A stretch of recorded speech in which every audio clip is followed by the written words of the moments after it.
بھارت اور امریکہ کی دوری کی خبریں دے رہا ہے، اور وہی عالمی جریدے جو کہ بہت زیادہ پروجیکشن پاکستان کو نہیں دیا کرتے تھے، وہ آج پاکستان اور امریکہ کی پارٹنرشپ دوبارہ ہونے کے حوالے سے لکھ رہے ہیں. مثال کے طور پہ جیسے دی ڈپلومیٹ نے بھی لکھا ابھی ریسنٹلی، اور یہ بتایا کہ کیسے اسٹریٹجک وزڈم دکھاتے ہوئے پاکستان نے خود کو امریکہ کے لیے ایک ناگزیر اور قابل اعتماد پارٹنر کے طور پہ پیش کر دیا ہے.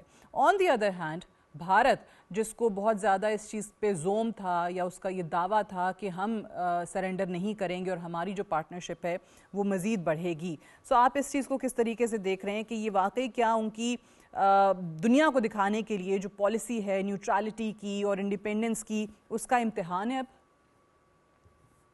Ma'am thank you very much, آپ نے مجھے اپنے پروگرام میں لیا.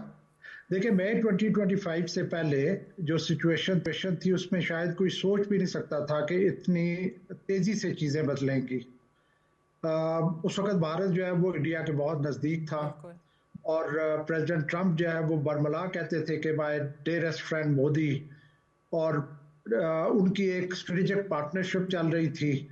سو انڈیا نے اسی چیز سے مولڈن ہوتے ہوئے ایک مارکہ آزمائی کی کوشش کی پاکستان کے خلاف، اور پاکستان نے جس طریقے سے انڈیا کو شکست دی ہر محاذ کے اوپر، چاہے وہ ملٹری ڈومین تھا، چاہے وہ ڈپلومیٹک ڈومین تھا، چاہے وہ نیریٹو کا ڈومین تھا، میڈیا کا ڈومین تھا، ہر ڈومین میں انڈیا کو بہت سیریس امبیرسمنٹس اٹھانی پڑی. اس کے بعد سے جیسے ہم کہتے ہیں کہ پاکستان کی اسٹریٹجک ری برتھ ہوئی. 2025 ایک ڈیفائننگ ایئر رہا پاکستان کے لیے بھی اور انڈیا کے لیے بھی. پاکستان کے لیے it was on the positive note, اور انڈیا کے لیے it was on the negative note. Modi سرکار جو پچھلے 10 سال سے جھوٹ اور فریب پہ مبنی نیریٹیوز گھڑ گھڑ کے دنیا کو بیوقوف بنا رہی تھی اور اپنے آبجیکٹیوز اچیو کر رہی تھی، وہ ایک دفعہ بہت برے طریقے سے ایکسپوز ہوئی. اور اس کے بعد سے آج تک میں یہ سمجھتا ہوں کہ وہ جو ان کا کھوکھلا پن تھا، جو ان کے لافٹی کلیمز تھے، ایکچوئل پوٹینشیل ایسا نہیں تھا، وہ دنیا کے سامنے اب کھل کے سامنے آ گیا ہے. مودی سرکار میرے نزدیک جیسے وہ کہتے ہیں کہ running with the hare and hunting with the hounds, کہ دونوں کشتیوں پہ سوار رہنے کی کوشش انہوں نے کی. ایک طرف وہ امریکہ کے ساتھ قربت کی کوشش کر رہے تھے، اور دوسری طرف جو ہے رشیا کے ساتھ کوشش کر رہے تھے. تیسری طرف اس نے یوکرین کی وزٹ کی مودی نے، جس کی وجہ سے رشیا سے بہت خائف ہوا. اس وقت میں سمجھتا ہوں کہ India is getting worst of both the worlds. نہ اسے رشیا سے وہ بہت زیادہ، پریزیڈنٹ پوٹن کی جو وزٹ تھی اس سے بہت کچھ انڈیا ایکسپیکٹ کر رہا تھا کہ بہت کچھ وہ حاصل کرے گا، وہ آبجیکٹیو اس کے حاصل نہیں ہو سکے. اور as far as America is concern, وہ بھی ایک بہت سیریس ڈریسنگ ڈاؤن دے رہے ہیں انڈیا کو آن سرٹن کی اسٹریٹجک ایشوز. ٹرو. یہ بتائیے، بڑے آپ نے اہم بات کی کہ جو پریزیڈنٹ پوٹن کا دورہ تھا اس میں بہت بڑی ایکسپیکٹیشنز تھی، بہت زیادہ ہائپ تھی. اوبیسلی ایک تاریخی دورہ تھا، ایک بڑا دورہ تھا، بٹ اس کے کوئی ٹینجیبل آؤٹ کم آپ کو نظر نہیں آیا. اب ایک طرف ہم یہ خبریں دیکھ رہے ہیں، اور خبر کوئی اخبار کی نہیں ہے، یو ایس کے اپنے منسٹر کی ہے، جو وہ کہتے ہیں کہ جی انڈیا نے روس سے تیل خریدنے میں کمی کر دی ہے.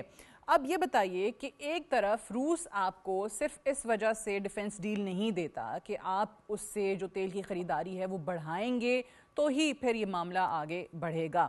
It has to be transactional for Russia. وہاں سے دونوں چیزوں پہ کوئی پیش رفت نظر نہیں آتی ہے. پھر اگر یو ایس اے کہتا ہے کہ جی ہم سے اپنی ڈیفنس نیڈز پوری کریں، بٹ ٹریڈیشنلی جیسے ہم کہہ رہے ہیں کہ جی روس کی طرف ان کا جھکاؤ رہا ہے اور تمام ڈیفنس کی ضروریات دہائیوں سے روس سے پوری کرتا آیا ہے، تو اب یہ کس طریقے سے اس چیز کو مینیج کریں گے؟ بیکاز ان کی اپنے، یو آر اے ملٹری مین، ان کے اپنے لیے بھی تو پاسبل نہیں ہے کہ روس کی ٹیکنالوجی جو ڈیکیڈ سے جس کا استعمال کر رہے ہوں سو وہ اوور نائٹ شفٹ ہو جائے اور یو ایس اے کی ٹیکنالوجی پہ چلے جائیں. میم دیکھیں، یہ جو انڈیا کا ایک ٹلٹ تھا جو ظاہر نظر آیا رشیا کی طرف، وہ آؤٹ آف سنسیریٹی نہیں تھا، بلکہ وہ ایک کاؤنٹر بیلنسنگ تھی. جب امریکہ نے انڈیا کو کولڈ شولڈر دینا شروع کیا مئی 25 کے بعد، اور انہیں ہر فورم کے اوپر انہیں امبیرسمنٹ اٹھانی پڑی، اور پریزیڈنٹ ٹرمپ نے ریپیٹڈلی ذکر کیا کہ کس طریقے سے انڈیا کے جہاز گرائے گئے اور کس طریقے سے انڈیا کو امبیرسمنٹ ہوئی، اور کس طریقے سے انڈیا کی جو ہے وہ ایک جو پوٹینشیل ہے، ملٹری پوٹینشیل، وہ دنیا کے سامنے کھل کے سامنے آیا. امریکہ جو ہے وہ ڈس اپوائنٹڈ فیل کیا، اس نے ویسٹرن ٹیکنالوجی کو انڈیا نے فیل کیا، اور امریکہ نے یہ فیل کیا کہ جو ہم نے اتنی لمبی چوڑی انویسٹمنٹ کی تھی انڈیا کے اوپر، India what to talk of being counterbalance to China, India تو پاکستان کے سامنے بھی نہیں کھڑا ہو سکتا. اس کے کاؤنٹر میں انڈیا نے ایک آپشن لی کہ وہ رشیا کی طرف اس نے اپنے جھکاؤ کا ظاہر کیا. اب رشیا کو بھی پتا ہے کہ یہ this is not out of sincerity. اس سے پہلے مودی جو ہے وہ یوکرین کی وزٹ کر چکا تھا، جہاں پہ کہ رشیا نے اس کو بہت اچھی نظر سے نہیں دیکھا. تو ان ساری سچویشن میں ہوتے ہوئے رشیا بھی دیکھ رہا ہے انڈیا کو کہ انڈیا جو ہے وہ کیا سنسیئر ہے اپنی ایفرٹس میں یا وہ صرف ایک ڈرامے بازی سے کام لے رہا ہے. As far as military equipment is concerned, آپ یقین کریں کہ انڈیا کی جو شکست مئی 25 میں ہوئی ہے اس کی بیسک وجہ ہی یہی ہے کہ انڈیا نے اپنا جو ایک مڈ لیول ایئر کرافٹ جو تیار کرنا تھا رشین سپورٹ کے ساتھ، جیسے پاکستان نے JN-17 کیا ہے ان کولیبریشن ود چائنا، اسی طریقے سے تیجاز ڈیولپ ہونا تھا ان کولیبریشن ود رشیا. اس کو جب انڈیا نے شیلو کیا ہے اور India went to the open market اور to the world to buy it off the shelf, تو وہ جو سسٹمز تھے اس کے فلی انٹیگریٹڈ نہیں تھے. ایک طرف پاکستان کے سسٹمز فلی انٹیگریٹڈ تھے، انڈیا کے سسٹم فلی انٹیگریٹڈ نہیں تھے، جس کا خمیازہ اس نے بھگتا. اب انڈیا جو ہے اس کو یہ مطلب ایک وہ دونوں بوٹس میں ہے کہ کیا وہ امریکہ کی طرف جائے یا رشیا کی طرف جائے، کیونکہ اگر رشین آئل سفیشنٹ وہ نہیں لیتا تو رشیا اس کو گھاس نہیں ڈالے گا، اور رشین آئل اگر بند نہیں کرتا تو امریکہ ان کو گھاس نہیں ڈالے گا. لیکن میرا خیال ہے کہ جو انڈیا کی ولنریبلٹیز ہیں انڈیا کو امریکہ کے سامنے سرنڈر کرنا پڑے گا، اور وہ نظر آ رہا ہے وہ کر رہا ہے. صحیح، جیسے کہ امریکہ نے خود اب اس چیز کا باقاعدہ طور پہ اعلان کر دیا ہے کہ جی جو انڈیا پہ ہم نے ٹیرف لگایا تھا اس کے بڑے مثبت نتائج اب سامنے آ رہے ہیں، اور وہ مثبت نتائج فار دیم کیا ہیں کہ وہ روس سے تیل کی خریداری کم کر چکے ہیں، اس کا وہ ذکر کر رہے ہیں. لیکن اس سے جنرل صاحب یہ فرمائیے گا کہ ان کا جو اسٹریٹجک اٹونومی کا ایک دعویٰ ہے وہ کہاں جاتا ہے کہ جی ہمیں کوئی فرق نہیں پڑتا ہے، ہم کسی دباؤ میں نہیں آ سکتے ہیں، ہم ہمیشہ سے یہ سٹانس مینٹین کرتے آئے ہیں کہ ایک خاص بلاک کا حصہ نہیں بنیں گے. So it's basically strategic autonomy versus western pressure. اس وقت ویسٹرن پریشر جو ہے وہ حاوی آ چکا ہے، کیونکہ ان کو نظر آ رہا ہے کہ ٹیرف کے بعد ان کی جو اکانومی ہے اس کی گروتھ میں نمایاں کمی آ چکی ہے. سو یہ کس حد تک ان کو اپنے گھر میں نقصان پہنچا رہا ہے؟ جیسے میں انٹرو میں بھی ذکر کر رہی تھی کہ اگر آپ دیکھیں تو بہت زیادہ اکانومسٹس ہیں وہ اس بات پہ آپ کو پریشان دکھائی دیتے ہیں کہ جی ہم نے تو اتنی محنت کر کے امریکہ کے ساتھ اسٹریٹجک پارٹنرشپ ڈیولپ کی تھی، ایک راستہ کھولا تھا، ہماری پروڈکٹس کے لیے سب سے بڑی مارکیٹ جو ہے وہ امریکہ تھا. سو یہ ہوا کیا ہمارے ساتھ؟ دیکھیں انڈیا جو ہے وہ ہسٹوریکلی نان الائنڈ رہا ہے، اور اس نے کوشش ضرور کی ہے کہ وہ کسی بھی کیمپ میں شامل نہ ہو، اور اس سے اس نے بینیفٹ بھی اٹھائے ہے، اور اس نے اپنے آپ کو دنیا میں ظاہر کیا کہ میں نان الائنڈ موومنٹ کا ایک چیمپئن ہوں. اب جب کہ یہ جو بدلتی دنیا کے حالات ہیں اس میں انڈیا کی کوشش یہ تھی کہ وہ امریکہ سے تو سب کچھ حاصل کر لے، لیکن یہ ہے کہ اس کو ڈیلیور نہ کرنا پڑے. ویئرز امریکہ کی ڈیزائر یہ تھی کہ اگر وہ انڈیا پہ انویسٹ کر رہا ہے، اگر وہ انڈیا کو تیار کر رہا ہے اس کاؤنٹر بیلنس ٹو چائنا، تو India at the time of need deliver کرے گا. لیکن کئی جو اینالسٹ ان کا خیال تھا کہ انڈیا جو ہے وہ امریکہ سے فائدہ تو پورا اٹھائے گا، لیکن جب کوئی ایسی سچویشن آئی تو اس وقت بیک آف کر جائے گا. تو یہ وہی شاطر اور ایک دوغلا پن ہے انڈیا کا جو کہ ان کے انٹرنل فرنٹ پہ بھی نظر آتا ہے، ود ان دا ریجن بھی نظر آتا ہے، دنیا کے لیول پہ بھی نظر آتا ہے، کہ وہ چاہتا ہے کہ وہ دوسروں کو بیوقوف بنائے اور سارا کچھ حاصل کر لے لیکن ڈیلیور کچھ نہ کرنا پڑے. میرا خیال ہے کہ ایک ایسپیکٹ ہے جو کہ امریکہ نے فیل کر لیا، اور امریکہ نے سمجھا کہ جس ہارس کے اوپر ہم بیٹ کر رہے ہیں اس میں ایسا پوٹینشیل اور اس میں ایسی ول نہیں ہے کہ وہ یہ کرے. ان کے جو اسٹریٹجسٹ ہیں انہوں نے ڈیفینیٹلی ایک بہت اچھا راستہ کریٹ کیا تھا، لیکن جس طریقے سے انڈیا اپنی فارن پالیسی میں دوغلے پن کا شکار رہا ہے وہ میرا خیال ہے کہ بہت برے طریقے سے سب کے سامنے آ چکا ہے. اچھا، لیکن اب اس میں جیو اکنامک شفٹس ان کی طرف سے کیا نظر کیا آ سکتے ہیں؟ اوبویسلی اگر آپ نے یہ کہا کہ اپنی عوام کو بتایا کہ آپ کو اگر تیل سستا مل رہا ہے آپ کے بلز کم آ رہے ہیں تو کیونکہ ہم بڑا سستا تیل خرید رہے ہیں روس سے اور یہ ہم جاری رکھیں گے کیونکہ آپ کا فائدہ ہے. عوام کو ایک طرف آپ نے یہ پکچر دکھائی لیکن اب پتہ چلتا ہے کہ وہ تیل جو ہے آپ نے خریدنا روس سے کم کر دیا ہے. سو اس چیز کو کہیں نہ کہیں ڈائیورسیفائی بھی کرنے کی کوشش کریں گے اگر ہم نے رشین امپورٹ پہ اپنا جو انحصار ہے اس کو کم کرنا ہے تو پھر اور آپشنز اس میں کیا بچتے ہیں ان کے پاس؟ دیکھیں جو مجھے یاد ہے کہ جے شنکر نے بہت بولڈلی ایک دفعہ ایک پریس کانفرنس میں کہا تھا کہ وائل یورپ اور یو ایس اپنے انٹرسٹ کو لک آفٹر کرتے ہیں ہم اپنے انٹرسٹ کو لک آفٹر کریں گے. Europe and U S can not dictate us. میرے نزدیک وہ جس کو کہتے ہیں نا کہ they try to bite more than what could they chew. انہوں نے اپنی بہت زیادہ جو ہے وہ انڈیپینڈنس ڈسپلے کرنے کی کوشش کی جو کہ بیکڈ اپ نہیں تھی by their overall strength and national potential. ابھی as far as their other options are concerned ہم دیکھ رہے ہیں کہ جب سے امریکہ اور یورپ میں پرابلمس اور ڈفرینسز آئے ہیں ڈائیورسٹیز آئی ہیں تو ریسنٹلی ای یو کی جو ہیڈ ہیں انہوں نے یہ کہا تھا کہ ہم مدر آف آل ڈیلز کرنے جا رہے ہیں انڈیا کے ساتھ. تو اس طرح کی اوپننگز ان کو مل رہی ہیں.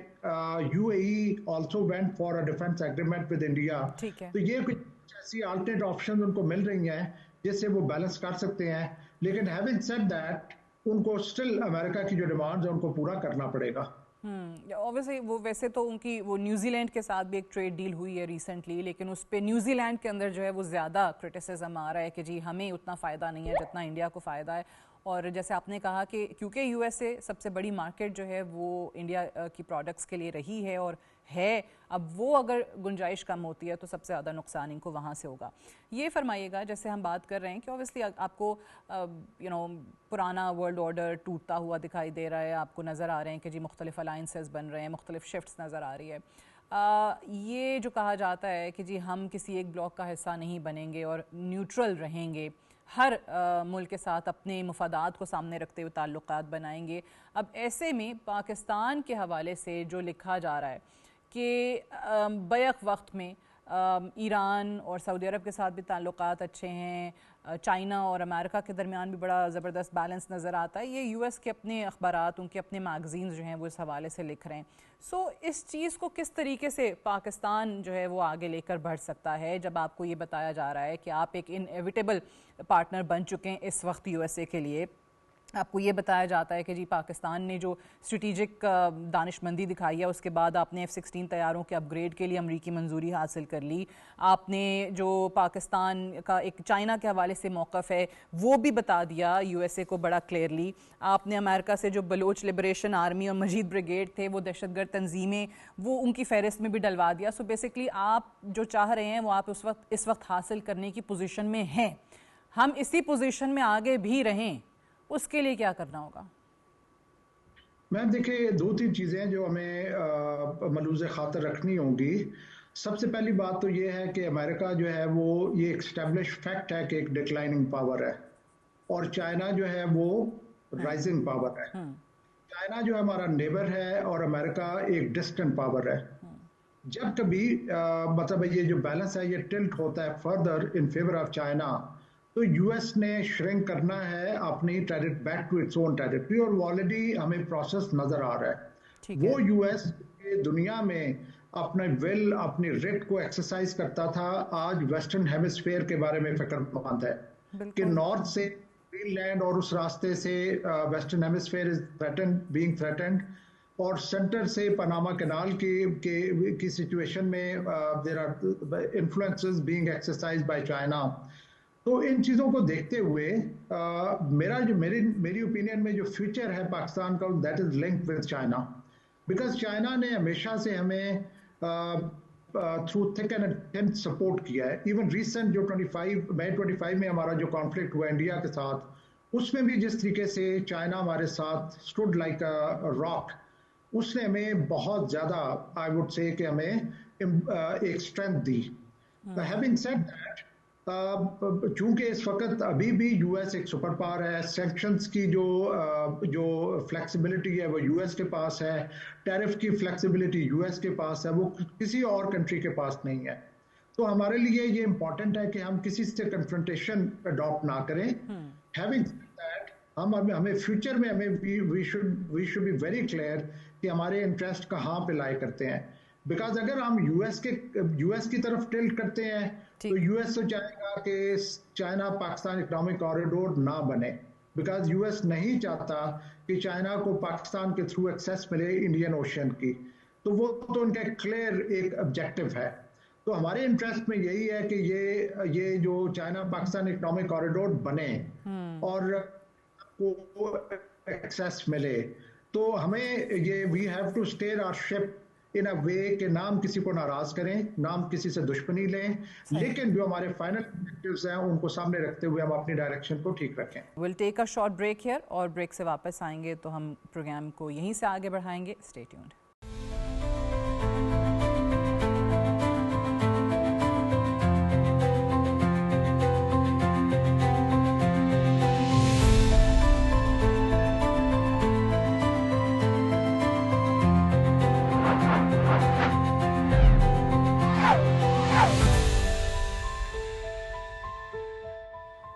Welcome back to World View with Sadia Afzal. روس اور یوکرین کی جنگ چوتھے سال میں داخل ہو چکی ہے. پریزیڈنٹ ٹرمپ دوسری بار اقتدار میں آئے تو انہوں نے کہا کہ وہ یہ جنگ رکوا سکتے ہیں کیونکہ ان کے پریزیڈنٹ پوٹن کے ساتھ بہت اچھے تعلقات ہیں, لیکن ابھی تک یہ جنگ نہیں رک رہی ہے. جہاں امریکہ کی یہ کوشش ہے کہ کسی نہ کسی طریقے سے دونوں ممالک کو کنونس کیا جائے, خاص طور سے یوکرین کو, یوکرینین پریزیڈنٹ کو, زیلنسکی کو وہ بار بار کنونس کرنے کی کوشش کرتے ہیں کہ اگر روس کے ساتھ معاملات کے نمٹنے میں آپ کو اپنی کچھ علاقوں سے بھی ہاتھ دھونا پڑتے ہیں یا سرنڈر کرنا پڑتا ہے تو دے فار اٹ. دوسری طرف آپ کو یوکرین کی طرف سے یہ معاملہ نظر آتا ہے کہ وہ بالکل اس سے انکاری ہیں. ابوظہبی میں پچھلے دنوں ہم نے دیکھا ہے کہ 3 ممالک کی یہ ملاقات ہوئی ہے اور تینوں ہی اوبویسلی اہم سٹیک ہولڈرز روس, یوکرین اور امریکہ. اور یہ پہلا جنگ شروع ہونے کے بعد سے ہم دیکھ رہے ہیں کہ پہلا اس طرح کا رابطہ ہوا ہے جس میں آپ کو روس اور یوکرین کی قیادت نظر آئی ہے. اب جہاں پہ آپ کو یہ بتایا جا رہا ہے کہ بڑا زبردست نیگوشیشنز جو ہیں وہ رہی ہیں اور ہر طرف سے کنسٹرکٹیو ایک بات چیت ہوئی ہے, لیکن وہیں پر کوئی خاطر خواہ نتائج اس کے سامنے نہیں آئے ہیں, کوئی بریک تھرو جو ہے وہ اس سے نہیں ہوا ہے. بات وہیں کی وہیں ہے. اور خاص طور سے ایک اعتراض سب سے زیادہ یہ بھی آیا کہ ایک ایسے ٹائم کے اوپر جب یہ مذاکرات ہو رہے تھے, بات چیت جاری تھی, تو ایسے میں روس کی طرف سے ایئر اینڈ مسل سٹرائکس جو ہیں وہ کی گئیں یوکرین پہ, جس کی وجہ سے یوکرین ابھی بھی اعتماد کرنے کو تیار نہیں ہے. کیا ہو سکتا ہے آنے والے دنوں میں, کتنا ضروری ہے اس وقت کہ اس وار کو روکا جائے, اور ساتھ ہی ساتھ جو امریکہ کا اس میں انٹرسٹ ہے سیز فائر میں, اس کی بھی ذرا بات کریں گے, کیونکہ اس انٹرسٹ کے خلاف آپ کو اس وقت جاتا ہوا اس وقت پورا یورپ, جو کہ امریکہ کا سب سے بڑا اتحادی رہا ہے ہمیشہ سے, وہ نظر آتا ہے, جو یہ نہیں چاہتے ہیں کہ پریزیڈنٹ پوٹن کی ٹرمز کے اوپر ہم اس وار کو کسی انجام تک پہنچائیں. اسی پہ بات کرنے کے لیے ہمارے ساتھ ڈاکٹر منور حسین موجود ہیں, ماہر بین الاقوامی امور کے. بہت بہت شکریہ ڈاکٹر صاحب فار جوائننگ می ٹوڈے. سب سے پہلے بتائیے گا کہ ایک دور تو ختم ہو گیا مذاکرات کا, اب اگلے ہفتے اتوار کو کہا جا رہا ہے کہ دوبارہ ابوظہبی میں ہی یہ مذاکرات ہوں گے. سو آپ کے لیے کتنی کوئی اس کی سگنیفیکنس ہے؟ گو کہ ابھی فرسٹ راؤنڈ تھا, کوئی ٹینجبل آؤٹ کم نظر نہیں آیا, بٹ آپ کو لگتا ہے کہ مذاکرات کے ذریعے آنے والے دنوں میں کچھ نتیجہ نکل آئے گا؟ سعدیہ, پہلے تو بہت شکریہ, آپ نے اپنے پروگرام میں مدعو کیا, آپ کے دیکھنے والوں کو, آپ پوری ٹیم کو سلام. دیکھیں, میں یہ سمجھتا ہوں کہ اس کشیدگی میں اگر ڈپلومیسی کو راستہ دیا جا رہا ہے, سفارتکاری کو ایز این انسٹرومنٹ کے طور پہ لیا جا رہا ہے, تو یہ بہت اچھی چیز ہے. میرا خیال ہے کہ ایک ٹرینڈ قائم ہوتے ہوئے پھر نظر آئے گا, اور جتنی کشیدگی اس وقت ایران اور امریکہ اور اسرائیل کے درمیان میں چل رہی ہے, یا کشیدگی دوسرے علاقوں کے اندر بھی نظر آ رہی ہے, جیسے مثال کے طور پہ پاناما کا کیس ہے, یا جو اس وقت سوئٹزرلینڈ کے حوالے سے جو چل رہا ہے گرین لینڈ پہ, تو وہ ان کو ایک راستہ ملے گا, ایک ٹرینڈ قائم ہوگا, ایک اعتماد کا رشتہ قائم ہوگا. اس پرسپیکٹو سے یہ تو بہت اچھا ہے. لیکن ریئل پالیٹک کے اندر میں یہ سمجھتا ہوں کہ اس وقت پاور سیٹنگ ہو رہی ہے, کیونکہ انٹرنیشنل سسٹم میں جو تبدیلی رونما ہو رہی ہے اس میں رشیا اس طرح ویک نہیں رہا جس طرح وہ 90s میں یا ارلی 21st سینچری کے اندر آپ کو نظر آیا. اور یہی وجہ تھی کہ نیٹو کی ایکسپینشن تھی تاکہ رشیا کو مکمل طور پہ ہولڈ پہ رکھا جائے. اور یہ ایک انڈرسٹینڈنگ تھی امریکہ میں اور یورپ میں کہ رشیا کسی وقت بھی ریسرجنٹ کر سکتا ہے. دوسری طرف چائنا کا رائز ہے اور رشیا اور چائنا کی جو قربتیں ہیں اس نے مزید ایک خطرے کی گھنٹی بجا دی تھی یورپ کے اندر. بہرحال جو جنگ چھیڑی گئی اس جنگ کے وہ نتائج نہیں نکلے جو کہ امریکہ اور اس کے اتحادی چاہتے تھے. اور اس وقت جو جنگ کی صورتحال ہے وہ مکمل طور پہ رشیا کے کنٹرول میں اور رشیا کے فیور میں. یہی وہ وجہ ہے کہ میں یہ سمجھتا ہوں کہ پریزیڈنٹ ٹرمپ نے یہ ریئلائز کیا ہے being realist being a new conservative کہ پاور کی ایکویشن تبدیل ہو گئی ہے. لہذا آپ کو یوریشیا میں رشیا کو فار ایسٹ ایشیا میں چائنا کو اپیز کرنا ہوگا تاکہ جو ویسٹرن ہیمسفیئر ہے وہاں پہ امریکہ کو کوئی روکنے والا نہ ہو یا کم از کم وہ ان سینٹرز آف پاور سے کنسیشن لیں. اور وہ پھر ہمیں نظر بھی آیا انفیکٹ جو وینزویلا کے کیس میں مودورو کا اغوا ہونا تھا اس میں سوائے اسٹیٹمنٹ کہ آپ کو کوئی کنکریٹ اسٹیپس نظر نہیں آتے. گرین لینڈ کے معاملے پہ بھی کوئی کنکریٹ اسٹیپس نظر نہیں آتے. البتہ جو مڈل ایسٹ کا تھیٹر ہے اس میں ایک نیا میکینزم بنتے آپ کو نظر آیا جس میں پاکستان جس کے بڑے گہرے تعلقات ہیں چائنا کے ساتھ اور امریکہ سے بہتر ہیں, ترکی جس کے نیٹو کے ممبر کی حیثیت سے یورپ کے ٹھیک تعلقات ہیں, اور سعودی عرب جو کہ امریکہ کے بہت قریب ہے. وہ میکینزم سب کے لیے میرے خیال ایکسیپٹیبل ہے. اور اس میں جب پریزیڈنٹ ٹرمپ ایک ایسرٹیو پوزیشن لیتے نظر آتے ہیں تو تب چائنا اور رشیا کی طرف سے آپ کو ری ایکشن بھی نظر آتا ہے. تو جہاں تک یوریشیا کا معاملہ ہے میرا خیال ہے اس میں زیادہ کنسیشن جو ہے رشیا کو ملیں گی. آپ یوکرین کس حد تک دے سکتا ہے اس پہ نیگوشیٹ ہونا ہے. اچھا, یہ بڑی انٹرسٹنگ آپ نے بات کی ہے اور دیکھ بھی ایسا ہی رہا ہے کہ ایک ایسے ٹائم کے اوپر جب اوبیسلی ویسٹرن ہیمسفیئر جو ہے وہ زیادہ امپورٹنس رکھتا ہے پریزیڈنٹ ٹرمپ کے لیے. وینیزویلا ہو گیا یا پھر وہ یورپ سے دور ہوتے چلے جا رہے ہیں. گرین لینڈ کے معاملے پہ آپ دیکھ لیجئے, دیٹس بیسکلی آپ کہہ لیں کہ جناب وہ نیٹو آپ کا جو بنا تھا وہ تو آپ نے خود ہی اپنے ہاتھوں ختم کر دیا. اگر آپ ڈینمارک کے ساتھ اس چپکلش میں جاتے ہیں, پورا یورپ جو ہے وہ اس قسم کے بیانات دے رہا ہے. بورڈ آف پیس کے حوالے سے ابھی دیکھ لیں کہ وہاں پہ کیا ان کے لیڈران کے سٹیٹمنٹس دیے گئے ہیں. سو ایک ایسے ٹائم کے اوپر جب شاید وہ اپنے لیے روس کو اتنا بڑا خطرہ نہیں دیکھتے جتنا کہ وہ چائنا کو دیکھتے ہیں. وہ چاہتے ہیں کہ جی فوکس ویسٹرن ہیمسفیئر پہ ہو, رشیا کے ساتھ حالات ٹھیک ہو جائیں. ہی از ہوپ فل کہ جی رشیا جو ہے وہ ان کے بورڈ آف پیس کو جوائن کر لے گا. پریزیڈنٹ پوٹن نے کہا is willing to pay $1 billion and join this board. Obviously آگے وہ حالات دیکھ کے ڈیسیجن لیں گے. سو آپ کو کیا لگتا ہے کہ اس وقت یہ جو تمام تر چیزیں پریزیڈنٹ ٹرمپ کرنا چاہ رہے ہیں اور یورپ جو ہے وہ یوکرین کا ساتھ دے رہا ہے اس معاملے کے اوپر, اور پریزیڈنٹ ٹرمپ کی پالیسی کے اگینسٹ جا رہا ہے کہ جی آپ پریزیڈنٹ پوٹن کو یہ موقع فراہم کر رہے ہیں کہ وہ اپنی شرائط کے اوپر اس جنگ کو ختم کر سکیں, تو پھر اگلی باری ہماری کسی ملک کی ہو سکتی ہے. Does this matter to President Trump کہ جی روس کے اگلے کون سا نشانے پہ یورپی ملک ہوگا؟ ڈاکٹر صاحب میں یہ سمجھتا ہوں کہ یورپ کی جو اہمیت تھی وہ امریکہ کے ساتھ نتھی ہونے کی وجہ سے تھی. بیکاز امریکہ an extension of European civilisation.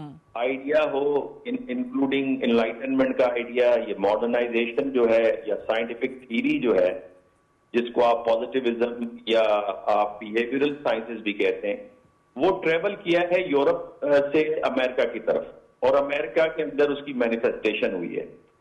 جی بالکل اسی طرح سے جس طرح یو اے ای کی جو اہمیت ہے وہ سعودی عرب کی وجہ سے. سعودی عرب بڑا بھائی ہے اور سعودی عرب کی جو کنٹریبیوشن ہے یو اے ای کے حوالے سے, اس کو کنسولیڈیٹ کرنے کے حوالے سے وہ بڑی نمایاں رہی ہے. اور یو اے ای کے ساتھ انکلوڈنگ پاکستان کے بھی جو ایکٹیو تعلقات ہیں وہ سعودی عرب کے تھرو جاتے ہیں. لہذا یورپ کی امریکہ کے بغیر کوئی حیثیت نہیں رہی دوسری جنگ عظیم کے بعد. بیکاز جتنی بھی ریکنسٹرکشن ہوئی مارشل پلان کے تحت وہ امریکہ کے مرہون منت تھی. لہٰذا انہوں نے اپنے ڈیفینس کو بھی ڈیولپ نہیں کیا اور زیادہ زور انہوں نے اکانومی اور ویلفیئر پہ لگایا, جس کے باعث ان کی جو ملٹری مسلس ہیں وہ ویک آپ کو نظر آتے ہیں. نہ ان کے پاس نیوکلیر ایسٹس ہیں, نہ ان کے پاس کوئی روبسٹ ملٹری جو اسٹرکچر موجود ہے جو کہ رشیا یا آنے والے جو تبدیلیاں رونما ہو رہی ہیں اس کو فیس کر سکیں. بٹ جو یوکرین کا معاملہ ہے یا نیٹو کو فردر لے کے چلنا ہے نہیں لے کے چلنا، پناما کا کیس ہے، یا پلس آپ گرین لینڈ کا معاملہ دیکھ لیجئے یا غزہ کا معاملہ دیکھ لیجئے، وہاں پہ یورپ ایک الگ پوزیشن لیتے آپ کو نظر آ رہا ہے. اور یورپ کے اندر یہ ریئلائزیشن ہے کہ یہ وقت ہے کہ وہ اپنی اکانومی کو بھی ڈائیورسیفائی کریں اور اپنے ملٹری مسلس اور اسٹرکچر کو بھی بنائیں اور اپنے آپ کو ایک تھرڈ پول کے طور پر دنیا میں لے کر آئیں اور دنیا کو بتائیں کہ نہیں، امریکہ کے بغیر ہماری کوئی اہمیت ہے.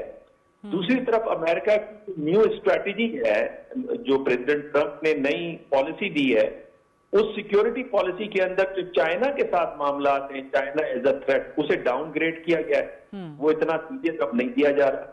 رشیا کو بھی ڈاؤن گریڈ کیا گیا ہے اور سرپرائزنگلی ایران تو اس میں ہے ہی نہیں تھریٹ کے طور پہ. اور یہ وہ سوال ہے کہ پھر ایران کے اوپر ٹینشن کیوں ہے، اور اس کا جواب یہ ہے کہ خود امریکہ میں بحث چل رہی ہے کہ کیا پریزیڈنٹ ٹرمپ کی یہ امریکہ فرسٹ پالیسی ہے یا اسرائیل فرسٹ پالیسی ہے. میں یہ سمجھتا ہوں کہ جو بورڈ آف پیس بھی بنا ہے وہ اس لیے بنا ہے کہ پریزیڈنٹ ٹرمپ اپنی جو لیگیسی ہے وہ as a president of peace کے طور پہ چھوڑنا چاہتے ہیں اور ایک ایسی آرگنائزیشن کو مرتب کرنا چاہتے ہیں جس طرح سے آپ نے دیکھا کہ اوباما صاحب کی اپنی آرگنائزیشن ہے، پریزیڈنٹ کارٹر مرحوم نے ایک بنائی تھی، کلنٹن فاؤنڈیشن آپ کو نظر آتی ہے، اسی طرح کی ایک آرگنائزیشن ہے جو کہ ذرا So this is what he wants to leave as his legacy. اور دوسری طرف یورپ کا آپ نے جیسے کہا کہ they are also trying their level best to stay relevant. بہت بہت شکریہ ڈاکٹر منور حسین صاحب for joining today on World View. We'll take a short break here. Break سے واپس آئیں گے تو آپ دیکھ سکیں گے ہمارا ایڈیٹوریل سعدیہ سٹیک.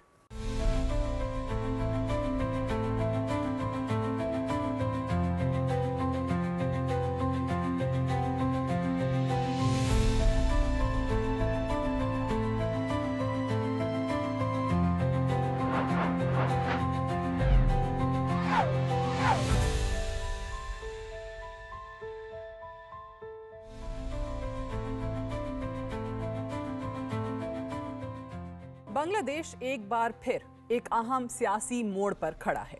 ملک میں حسینہ واجد کی حکومت ختم ہونے کے بعد پہلے عام انتخابات 12 فروری کو منعقد ہونے جا رہے ہیں، جس کے لیے انتخابی مہم زور و شور سے جاری ہے. سابق وزیر اعظم حسینہ واجد کے خلاف تحریک چلانے والے نوجوانوں کی جماعت نیشنل سٹیزن پارٹی بھی عملی سیاست کے میدان میں پہلی بار قسمت آزمائی کرے گی، جس نے ڈھاکہ سے انتخابی مہم کا آغاز کر دیا ہے. بنگلہ دیش کی فضا جلسے، جلوس، نعروں اور وعدوں سے گونج رہی ہے، مگر اس انتخابی عمل کا سب سے نمایاں پہلو یہ ہے کہ ملک کی سب سے بڑی سیاسی جماعت عوامی لیگ انتخابی میدان سے باہر ہے. ان انتخابات میں جماعت اسلامی کو نہ صرف ایک دہائی بعد سیاست میں واپسی کا موقع ملا ہے، بلکہ وہ ایک بڑے انتخابی اتحاد کی قیادت کرنے کی پوزیشن میں بھی دکھائی دے رہی ہے. یہ صورتحال نہ صرف بنگلہ دیش کی داخلی سیاست بلکہ خطے کی مجموعی سیاسی سمت پر بھی گہرے اثرات مرتب کر سکتی ہے. عوامی لیگ جو شیخ حسینہ واجد کی قیادت میں طویل عرصے تک اقتدار میں رہی، بنگلہ دیش کی سیاست میں ایک مرکزی کردار کی حامل رہی ہے. اس جماعت نے بھارت کے ساتھ قریبی تعلقات کو اپنی پالیسی کا محور بنایا.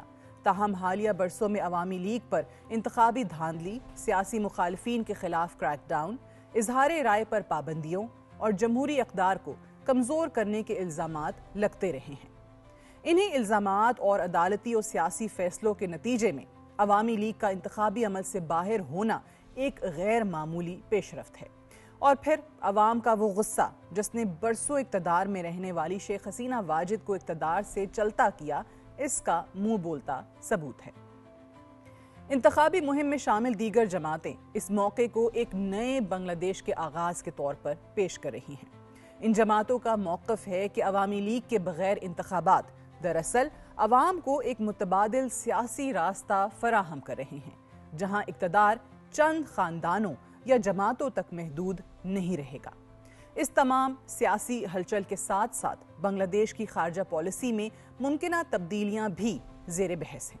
خاص طور پر پاکستان کے ساتھ بڑھتی ہوئی قربت اور بھارت سے نسبتاً دوری ایک اہم موضوع بن کر سامنے آ رہی ہے. عوامی لیگ کے دور حکومت میں بنگلہ دیش اور بھارت کے تعلقات غیر معمولی طور پر مضبوط رہے۔ سرحدی تعاون، تجارت، سیکیورٹی اور علاقائی سیاست میں دونوں ممالک ایک دوسرے کے قریب دکھائی دیتے تھے۔ اس قربت نے بعض اوقات بنگلہ دیش کی خود مختار خارجہ پالیسی پر سوالات بھی کھڑے کیے۔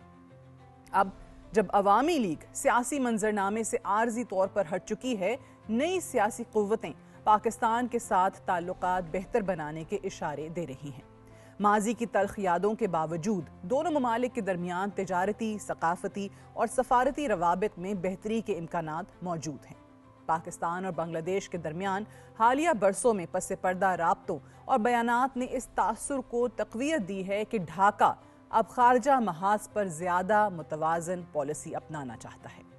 بھارت کے لیے یہ صورتحال یقینی طور پر تشویش کا باعث بنتی جا رہی ہے۔ خطے میں بنگلہ دیش کو ایک قریبی اتحادی کے طور پر دیکھنے والا بھارت اب ایک ایسی سیاسی تبدیلی کا سامنا کر رہا ہے جس کے نتیجے میں اس کا اثر و رسوخ مزید محدود ہو سکتا ہے۔ اگر نئی بنگلہ دیش قیادت واقعی پاکستان، چین اور دیگر علاقائی طاقتوں کے ساتھ تعلقات کو وسعت دیتی ہے تو جنوبی ایشیا کی سفارتی بساط پر نئی صف بندیاں دیکھنے کو مل سکتی ہیں۔ تاہم اصل سوال یہ ہے کہ بنگلہ دیش کے عوام اس سارے عمل کو کس نظر سے دیکھ رہے ہیں۔ مہنگائی، بے روزگاری، توانائی بحران اور روزمرہ مسائل عوام کی اولین ترجیحات ہیں۔ عوام یہ جاننا چاہتے ہیں کہ نئی سیاسی قیادت ان کے مسائل کا عملی حل پیش کر سکے گی یا نہیں۔ انتخابات کا اصل امتحان نعروں یا اتحادوں میں نہیں بلکہ عوامی اعتماد کی بحالی میں ہے۔ آخر میں یہ کہنا بے جا نہ ہوگا کہ بنگلہ دیش کے یہ انتخابات محض اقتدار کی تبدیلی کا معاملہ نہیں بلکہ ملک کی جمہوری سمت، داخلی استحکام اور خارجہ پالیسی کے تعین کا بھی فیصلہ کن مرحلہ ہیں۔ عوامی لیگ کی غیر موجودگی اور خطے میں بدلتے ہوئے تعلقات، یہ سب عوامل مل کر بنگلہ دیش کے مستقبل کی نئی تصویر تشکیل دے رہے ہیں۔ آنے والے دن یہ واضح کر دیں گے کہ آیا یہ انتخابات واقعی ایک نئے آغاز کی بنیاد بنتے ہیں یا محض ایک اور سیاسی تجربہ ثابت ہوتے ہیں۔ That's all for tonight. Good night and Allah Hafiz.